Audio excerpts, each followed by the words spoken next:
generasi muda, entrepreneur muda, terutama untuk siswa-siswi SMK Negeri 1 Kejopong.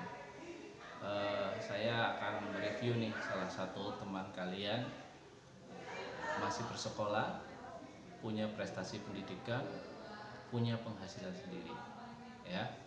Sudah tidak membebankan orang tua dalam sisi biaya, malah bisa mengasih uang kepada orang tuanya. Ya, kita langsung saja ini ketemu dengan orang. Selamat siang Mbak, gimana kabarnya, sehat? Siang Pak, alhamdulillah sehat. Oh ya. Ini Mbak, sebelum kita ngobrol-ngobrol jauh lah ya tentang usaha yang Mbak lakukan, coba perkenalan dulu dong ini sama teman-temannya. Ya, sebelumnya perkenalkan, nama saya Ulfa Hasanah, alamat Adipasir, RT 6 RW 3. Saya salah satu siswi dari SMK Negeri 1 Kejopong.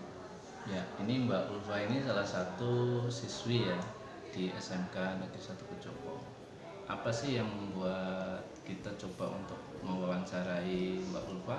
Yang jelas tadi ya, dia masih bersekolah tapi sudah bisa berpenghasilan dengan apa? Berwirausaha. Ya, kira-kira mulai kapan sih Mbak Ulfa merintis usaha ini?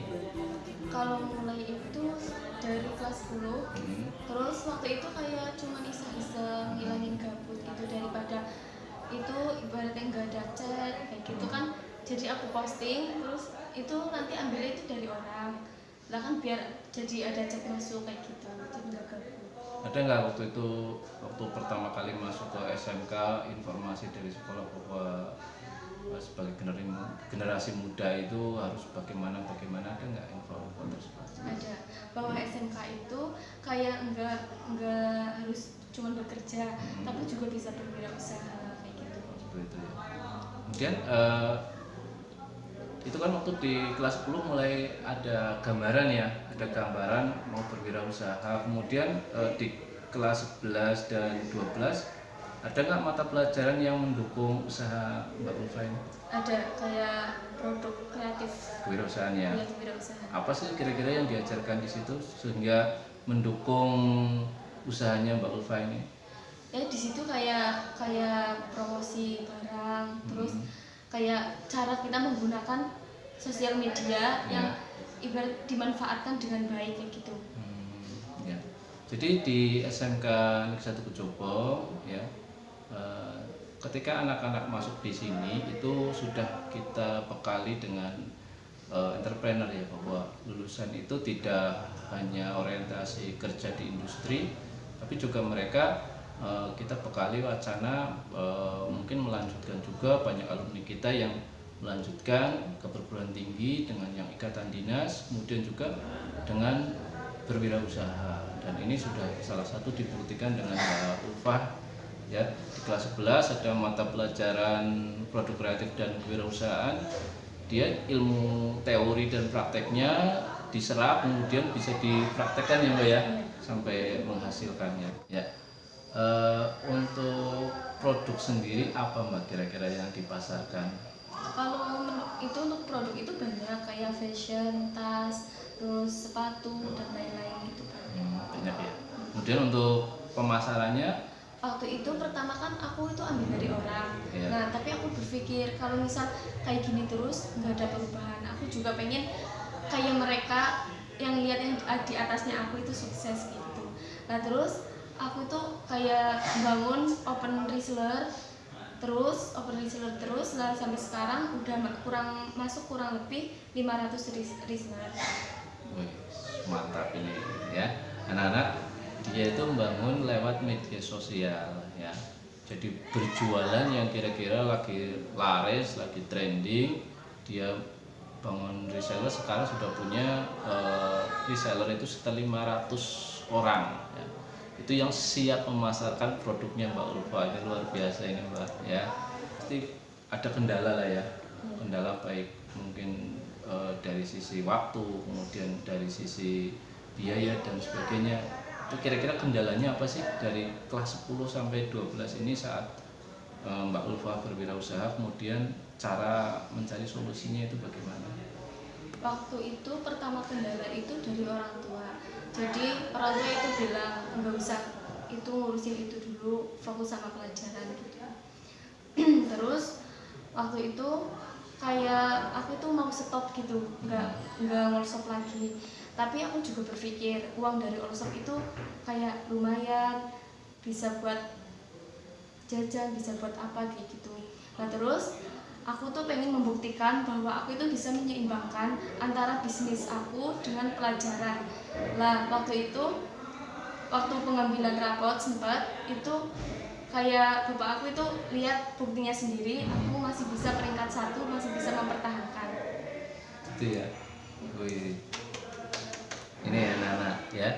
Jadi Mbak Ulfah ya, ternyata selain pinter berwirausaha, dia juga peringkat 1 loh di kelas ya. Jadi tidak ada pengaruhnya, malah memberikan motivasi semangat sendiri ya. Bisa coba kasih info nih ke teman-teman, berapa sih kira-kira penghasilannya mungkin dari awal sampai yang kemarin lah, sampai ini, sampai merintis sampai besar ini, kira-kira berapa sih penghasilannya?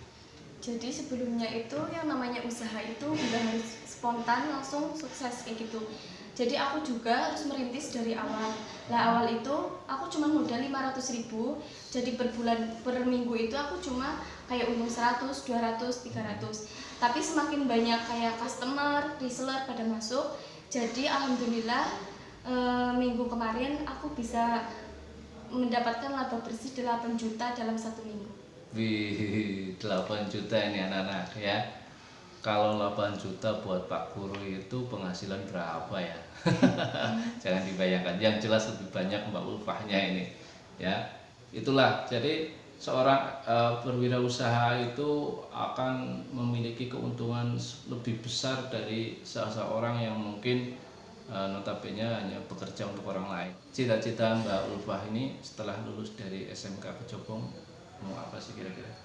Jadi kalau bayangan saya itu saya pengen kuliah tapi sambil nerusin usaha saya. Jadi saya itu kayak tabungan saya sekarang, saya tabung dari kemarin-kemarin, dari dulu-dulu itu kayak saya pengen banget beli mobil hasil usaha saya sendiri. Lah mobil itu nanti saya pakai untuk kayak ngambil barang dari konveksi langsung, nanti saya buka cabang, terus nanti kayak ditaruh di cabang-cabang gitu, tapi saya juga sambil kuliah.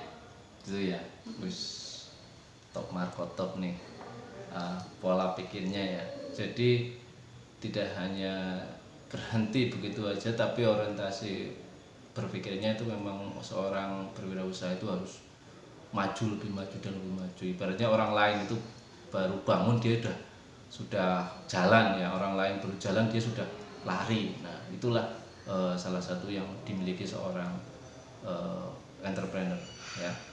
Sebelum kita akhiri nih Mbak obrolan hari ini, coba dong kasih statement buat rekan-rekan yang lain biar semangat lah, termotivasi baik dalam mungkin belajar, kemudian juga menjadi wirausaha muda.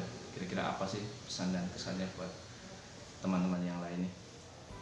Ya jadi untuk teman-teman, kalau sukses itu nggak nunggu terus, nggak nunggu kita itu kayak udah seharusnya kita bekerja, tapi tergantung sama diri kita sendiri, tekad kita sendiri gimana untuk mewujudkan bahwa cita-cita kita pasti akan terwujud itu. Ya, jadi sukses itu punya penghasilan itu tidak harus ya, bahwa ketika kita mau berusaha dengan masih sekolah pun bisa menghasilkan ya Mbak ya, dan tidak mengalami karir-karir atau mungkin sekolah. Saya kira itu. Terima kasih ya Mbak untuk hari ini sudah mau berbincang dengan saya. Jadi jangan lupa like, comment, dan subscribe ya channel biar semangat sih ya. Terima kasih.